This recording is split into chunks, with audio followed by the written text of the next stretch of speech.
जय हिंद फ्रेंड्स, मैं आदित्य स्वागत करता हूं आपका आपके अपने चैनल स्टडी विद आदित्य में। दोस्तों, आज हम इस चैनल के माध्यम से करंट अफेयर्स की बात करेंगे। आज 9 अक्टूबर 2023 है और आज हम लोग 9 अक्टूबर 2023 के महत्वपूर्ण करंट अफेयर्स के बारे में चर्चा करेंगे। चलिए आज की वीडियो शुरू करते हैं। आज का हमारा पहला सवाल है, 8 अक्टूबर 2023 को पूरे भारतवर्ष में कौन सा दिवस मनाया जाता है? क्या पूछा गया है? 8 अक्टूबर 2023 को पूरे भारतवर्ष में कौन सा दिवस मनाया जाता है? आपके ऑप्शन है भारतीय वायुसेना दिवस, भारतीय थल सेना दिवस, भारतीय नौसेना दिवस या उपरोक्त में से कोई नहीं। सही जवाब है हमारा ऑप्शन ए, भारतीय वायुसेना दिवस मनाया जाता है। कब मनाया जाता है? 8 अक्टूबर 2023 को, या हर साल 8 अक्टूबर को भारतीय वायुसेना दिवस मनाया जाता है। ये दिया गया है भारतीय वायुसेना, और इसका दिवस कब मनाया जाता है? 8 अक्टूबर 2023 को। आइए महत्वपूर्ण बिंदु के बारे में चर्चा कर लेते हैं। भारतीय वायुसेना दिवस 8 अक्टूबर को मनाया जाता है और इस बार ये अपना 91 यानी 91वां स्थापना दिवस मना रही है। दूसरा बताया गया है इसमें कि भारतीय वायुसेना की स्थापना कब की गई है, तो 8 अक्टूबर 1932 को की गई थी। ये भी अच्छा पॉइंट है।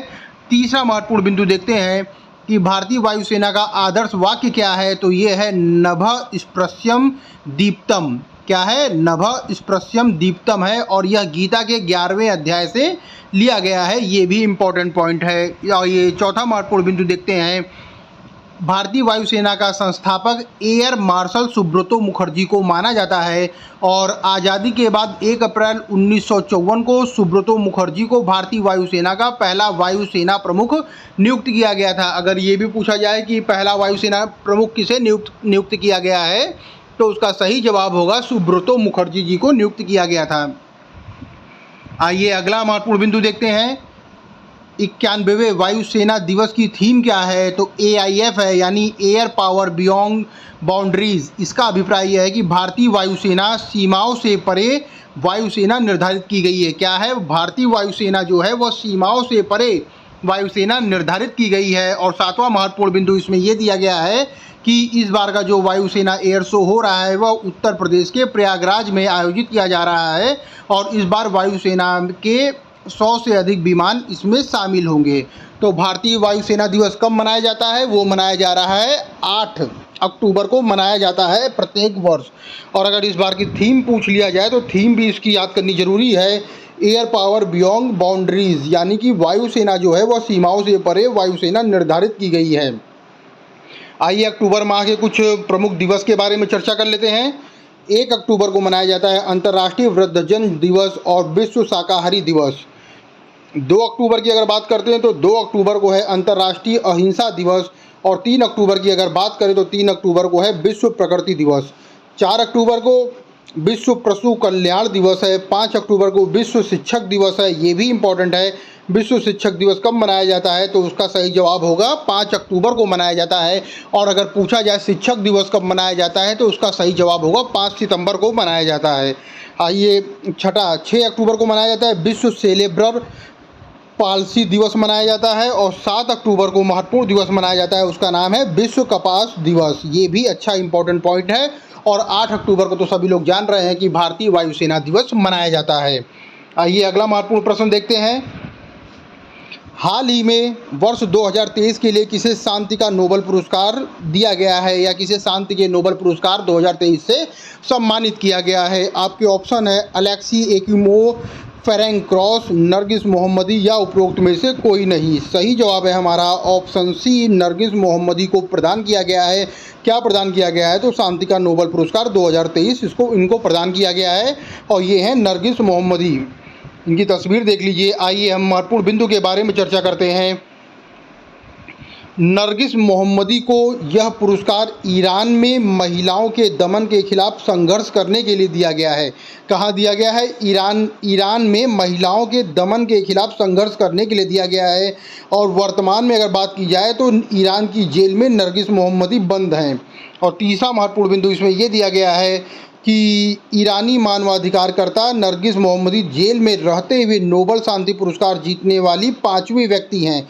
कौन सी व्यक्ति हैं? 5वीं व्यक्ति हैं। ये भी प्रश्न पूछा जा सकता है एग्जाम में कि जो जेल में बंद है ये कौन सी व्यक्ति है नोबेल पुरस्कार प्राप्त करने वाली, तो उसका सही जवाब होगा ये 5वीं व्यक्ति हैं। आइए अगला महत्वपूर्ण प्रश्न देखते हैं। Asia Pacific institute for broadcasting development के अध्यक्ष के रूप में किसे चुना गया है? किस देश को चुना गया है? Asia Pacific institute for broadcasting development के अध्यक्ष के रूप में किस देश को चुना गया है? ये प्रश्न है।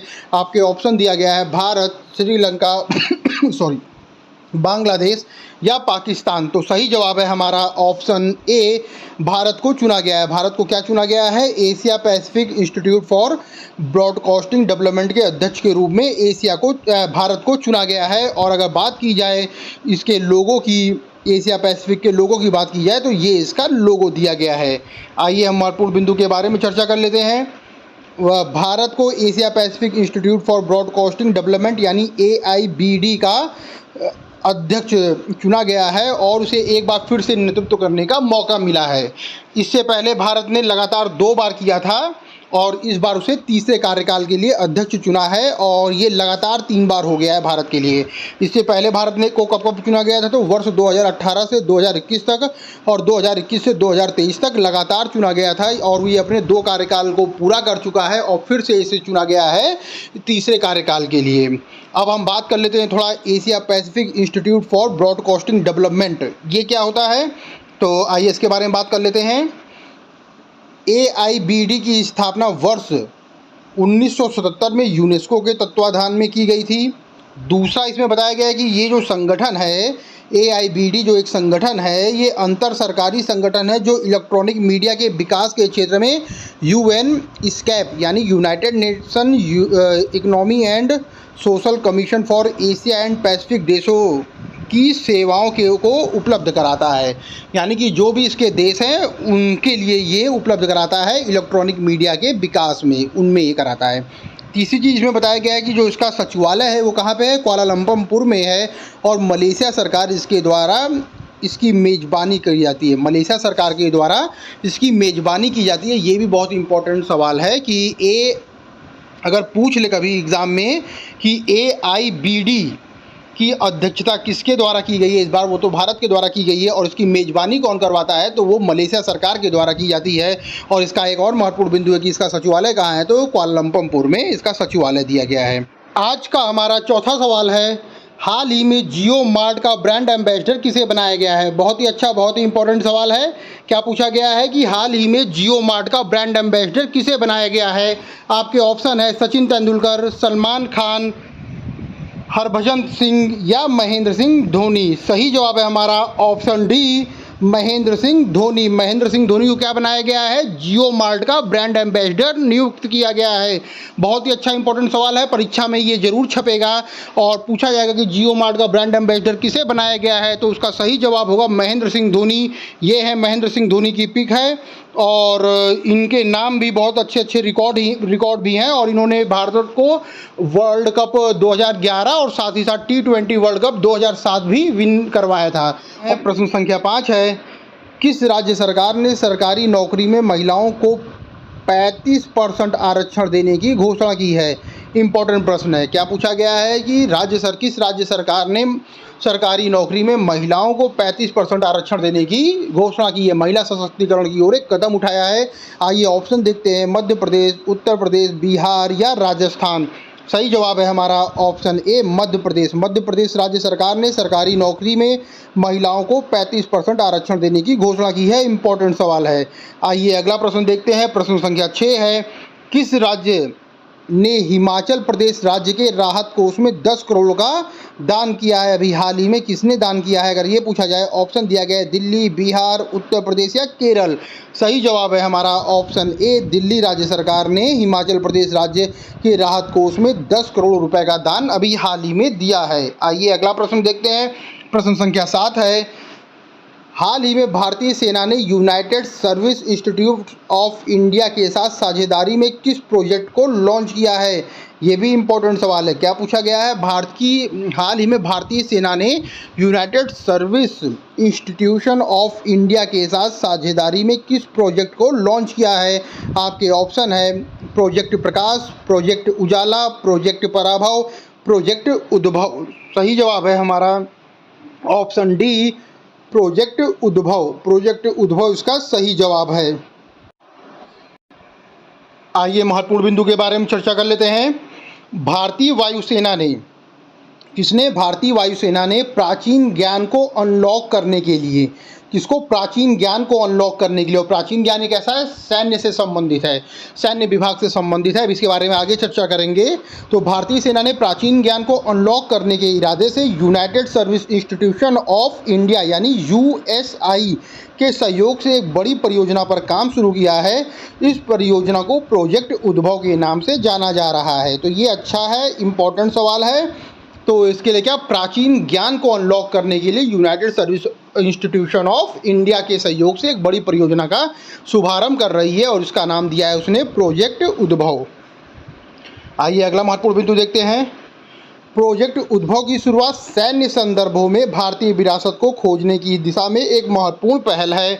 और इसमें तीसरा महत्वपूर्ण बिंदु अगर देखा जाए United service institution of India के बारे में देखा जाए तो इसके बारे में ये कहा गया है कि यूएसआई नई दिल्ली में स्थित एक थिंक टैंक है जो राष्ट्रीय सुरक्षा एवं रक्षा सेवा पर आधारित अपने काम को केंद्रित करती है। और इसकी स्थापना कब हुई थी? तो 1870 में हुई थी इसकी स्थापना और कर्नल सर चार्ल्स मैकगेगर ने की थी। किसने किया था? चार्ल्स मैकगेगर ने इसकी स्थापना की थी। कब किया था? तो 1870 में किया था। अच्छा सवाल था याला। आइए अगला महत्वपूर्ण प्रश्न देखते हैं। अभी हाल ही में किस देश ने परमाणु ऊर्जा वाली महाशक्ति मिसाइल बनाई है? इम्पोर्टेंट सवाल है और पूछा गया है किसने परमाणु ऊर्जा वाली महाशक्ति बनाई है। तो इस महाशक्तिशाली मिसाइल बनाई है, ऑप्शन दिया गया है अमेरिका, भारत, रूस या कनाडा। सही जवाब है हमारा ऑप्शन सी, रूस। रूस ने मिसाइल बनाई है। कौन सी मिसाइल बनाई है? परमाणु ऊर्जा वाली महाशक्तिशाली मिसाइल बनाई है। ये इम्पोर्टेंट सवाल है। आइए अगला प्रश्न देखते हैं। प्रश्न संख्या 9 है, हाल ही में किस राज्य के याक चुर्पी को जीआई टैग मिला हुआ है? इंपॉर्टेंट सवाल है। क्या पूछा गया है? याक चुर्पी को जीआई टैग प्रदान किया गया है, उसका संबंध किस राज्य से है? ऑप्शन दिया गया है अरुणाचल प्रदेश, केरल, मणिपुर या मिजोरम। सही जवाब है हमारा ऑप्शन ए अरुणाचल प्रदेश। सही जवाब क्या है? अरुणाचल प्रदेश। अरुणाचल प्रदेश राज्य के याक चुर्पी को जीआई टैग मिला हुआ है और ये याक चुर्पी की फोटो है। ये भी इम्पोर्टेंट प्रश्न है, इसको परीक्षा की दृष्टि से आप लोग देख लीजिएगा। आइए अगला महत्वपूर्ण प्रश्न देखते हैं जो कि हमारा आज का अंतिम प्रश्न है। इसमें पूछा गया है कि हाल ही में किसे स्पिनोजा पुरस्कार 2023 से सम्मानित किया गया है? ऑप्शन दिया गया है डॉक्टर जोईता गुप्ता, रामचंद्र, ललित नटराजन या उपरोक्त में से कोई नहीं। सही जवाब है हमारा option A, doctor Joita Gupta को मिला हुआ है। कौन सा पुरस्कार मिला हुआ है? तो स्पिनोजा पुरस्कार 2023 से इनको सम्मानित किया गया है। बहुत ही अच्छा, बहुत ही इंपॉर्टेंट सवाल है याला। और अगर डॉक्टर जोईता गुप्ता की बात करी जाए तो ये डॉक्टर जोईता गुप्ता जी हैं जिन्हें स्पिनोजा पुरस्कार से सम्मानित किया गया है। आइए महत्वपूर्ण बिंदु को देख लेते हैं।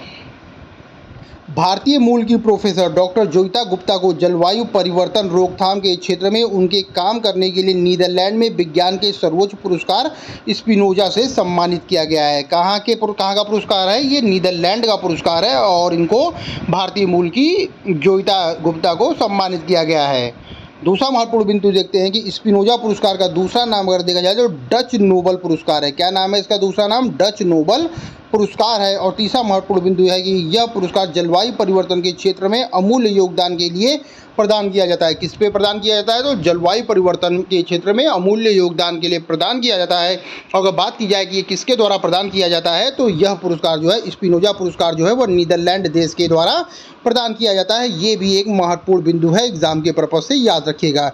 दोस्तों हमारी आज की वीडियो यहीं समाप्त होती है। अगर आप चैनल में नए हैं तो चैनल को लाइक करें, सब्सक्राइब करें और साथ ही साथ बेल आइकन को दबा लें, क्योंकि इस चैनल के माध्यम से मैं daily current affairs, weekly current affairs, monthly current affairs और साथ ही साथ सामान्य अध्ययन की क्लास लेकर आता हूं जो कि पॉइंट टू पॉइंट होती है। और सभी परीक्षाओं के लिए बहुत ही महत्वपूर्ण होती है, क्योंकि उसमें जीएस के महत्वपूर्ण प्रश्नों को समाहित किया जाता है, जो कि कहीं ना कहीं किसी ना किसी एग्ज़ाम में आ चुके होते हैं। इसलिए दोस्तों, अगर अभी तक आपने चैनल को लाइक और सब्सक्राइब नहीं किया है तो चैनल को लाइक और सब्सक्राइब ज़रूर करें। Study with Aditya. धन्यवाद फ्रेंड्स। जय हिंद फ्रेंड्स।